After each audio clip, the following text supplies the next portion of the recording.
મિત્રો તમે દ્વારકા જ્યારે આવો બેટ દ્વારકામાં ત્યારે દ્વારકાની અંદર જ 1 કિલોમીટર દૂર આ અણિયાઈ માતાજીનું મંદિર આવેલું છે ભાઈ. બહુ સરસ મજાનું નાનું એવું મંદિર છે. જગ્યા પણ બહુ સરસ મજાની છે. અને ભાઈ જો અહીંયા તમે ગમે ત્યારે આવો ત્યારે તમને અહીંયા નાહવા ધોવાની અને રહેવાની પણ સુવિધા મળી રહેશે. કોઈ ભૂખ્યા લોકો હોય તો તમને જમવાનું પણ આ લોકો વ્યવસ્થા કરી આપે છે. બહુ સરસ માણસો અહીંયા છે ભાઈ.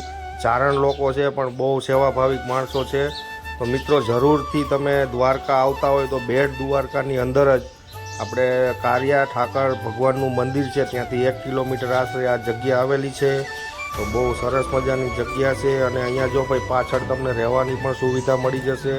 અને આ બાજુ આગળ જઈએ એટલે સામે તમને રસોડાની પણ સુવિધા છે. તમારે જે પણ ખાવું હોય જાતે રાંધીને તમે ખાઈ શકો છો. અને ભાઈ જો અહીંયા બધું સૂવાનું છે. અને આપણે ભાઈ થાકી ગયા તો અહીંયા બેસી ગયા છીએ બાકડા ઉપર. આ બાબલો પણ થાકી ગયો છે ભાઈ. આવી કંઈક જગ્યા સરસ મજાની છે નાનું એવું માતાજીનું મંદિર. અણિયાઈ માતાજીનું મંદિર કહેવાય છે. દ્વારકામાં જ છે અંદર.